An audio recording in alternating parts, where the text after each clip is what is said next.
ya la inflación, ¿cómo nos afecta todo esto? Y él es un experto en la materia. Doctor, buenos días. Muy buenos días a todos, ¿cómo están?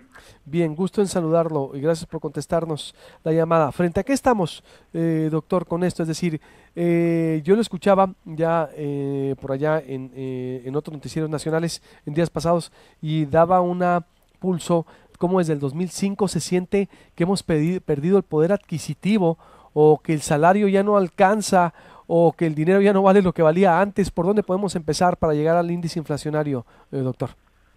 Pues mire, efectivamente, nosotros hemos visto que el poder adquisitivo ha venido perdiendo de manera acentuada su capacidad de compra, es decir, el salario, la gente, lo que tiene de su propio trabajo, cada vez le alcanza menos o para menos cosas.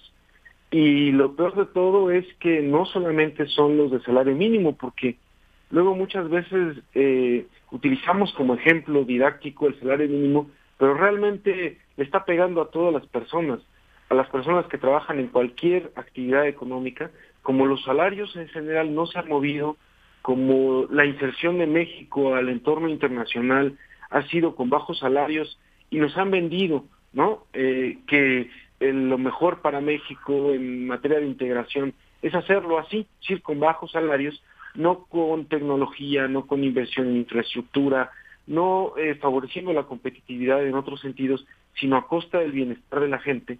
Entonces, ese bienestar, cuyos brazos muy importantes es el ingreso y es el salario, pues ha venido cayendo de manera significativa. En promedio, de 2015 a 2016, hemos perdido 30%. La gente tenía, en términos reales, casi 7,500 pesos de salario promedio en 2005 y ahora tiene 5,700 pesos. Y le digo en promedio porque lo peor de todo es que a mayor escolaridad la pérdida ha sido todavía mayor. Entonces, quienes estaban con un posgrado en 2005 ganaban aproximadamente 24,000 pesos y ahora están ganando en promedio, en términos reales, 14,000 pesos, una pérdida de 10,000 pesos.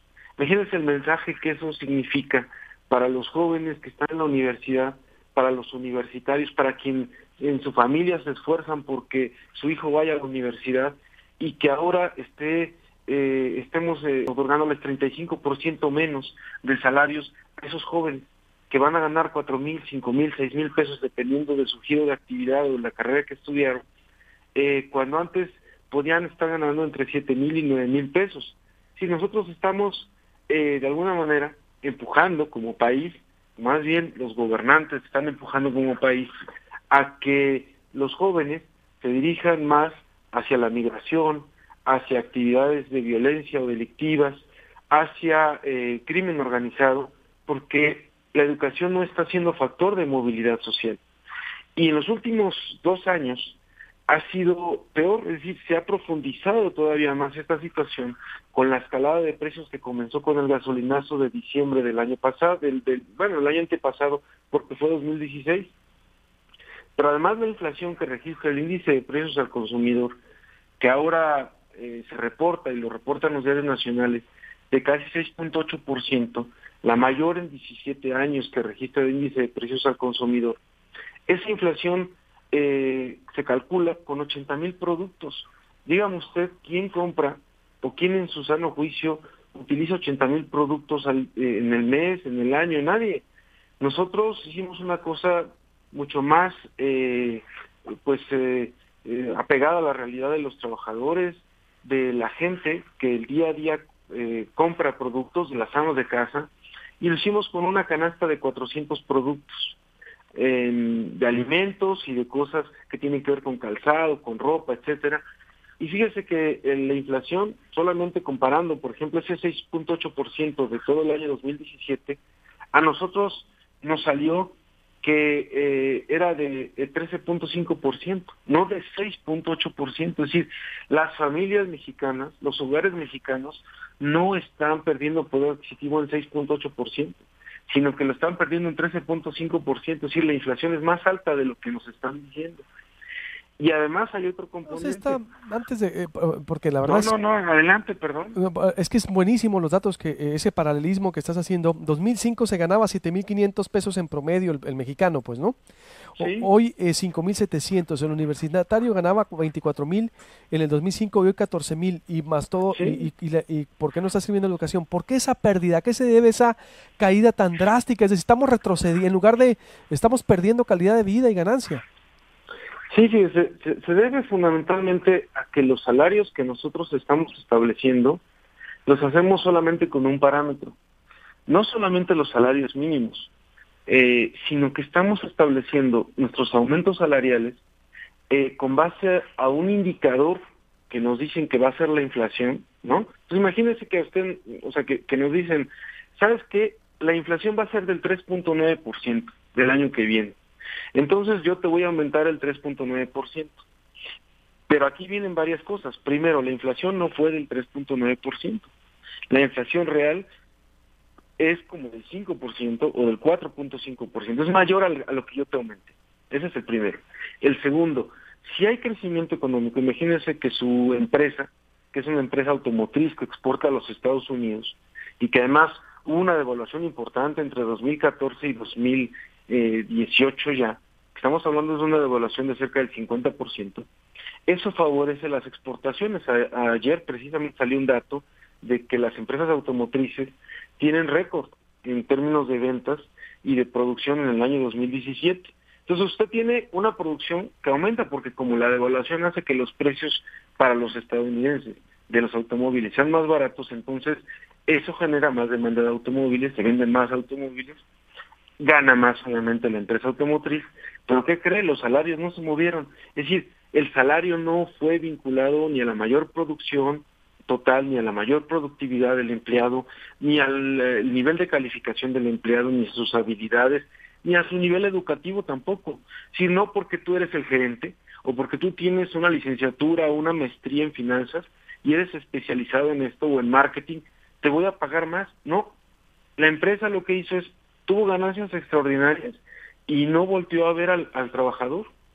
La empresa lo que tuvo entonces es, tuvo productividad o aumentos en productividad y no volteó a ver al trabajador, porque el único indicador con el que estamos estableciendo aumentos salariales es con una inflación que además es ficticia, no es la inflación real, es lo que yo espero de la inflación. Y ahí cumple un papel muy importante, fíjense, la Comisión Nacional de Salarios Mínimos, porque cada año se reúne y dice voy a hacer un aumento de tanto.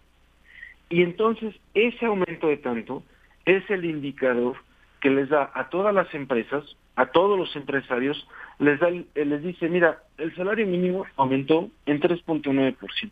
Yo te voy a aumentar en 3.9.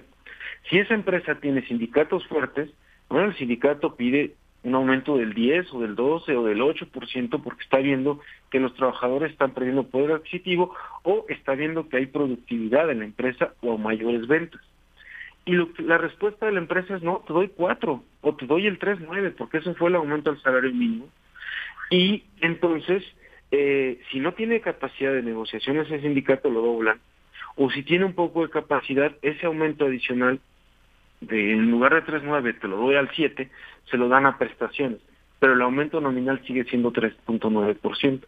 Ahora imagínense los que no tienen sindicato, que negocian de tú a tú con el patrón. Para que se dé una idea, en los años 50, que empezó todo este sistema de corporativismo y del sindicalismo vinculado al gobierno, o con el manejo del gobierno, tenían aproximadamente el 80% de la población trabajadora estaba sindicalizada. Hoy no es ni el 20%. O sea, la mayor parte de los trabajadores no están sindicalizados y negocian de tú a tú con el patrón. Y en esa negociación, pues siempre hay, por poder de negociación, pues un poder mayor del patrón, porque bueno, no lo quieres, no estás de acuerdo, pues hay una fila de personas que van a aceptar ese trabajo.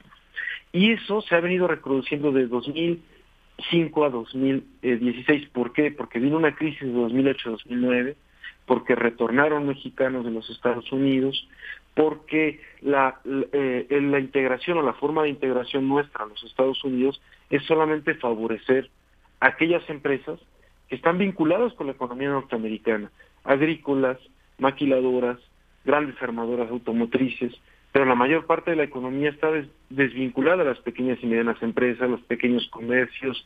Si la miscelánea de la tienda de la esquina no está vinculada, no le puede aumentar esos salarios a su dependiente. Entonces, los que sí pueden hacerlo no lo hacen, que son esas empresas vinculadas al comercio internacional o a los Estados Unidos, y los que no pueden hacerlo, pues ni cómo.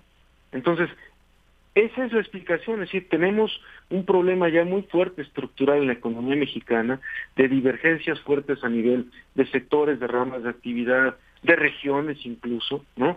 Y que el gobierno no hace nada por solucionarlo. Es decir, no hay una política pública capaz de decir, ¿sabe qué? Vamos a recuperar los salarios, donde ahora lo vinculemos a la productividad, donde ahora lo vinculemos a la capacidad de cada uno de los individuos, donde lo vinculemos a las ventas o al rendimiento de la empresa, donde no pongamos como parámetro la inflación que yo espero, sino la que realmente se está dando, y donde el poder de negociación de los trabajadores no sea el factor, es decir, si tengo o no poder de negociación para que se recupere ese salario.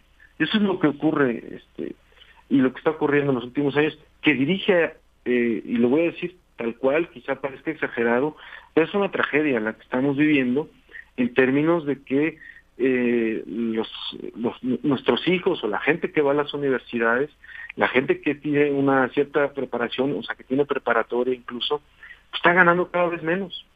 Está ganando cada vez menos y no se ve por dónde pueda ganar cada vez más, y menos con estas escaladas de precios y con las cuestas de dinero que hemos tenido el año pasado y este año.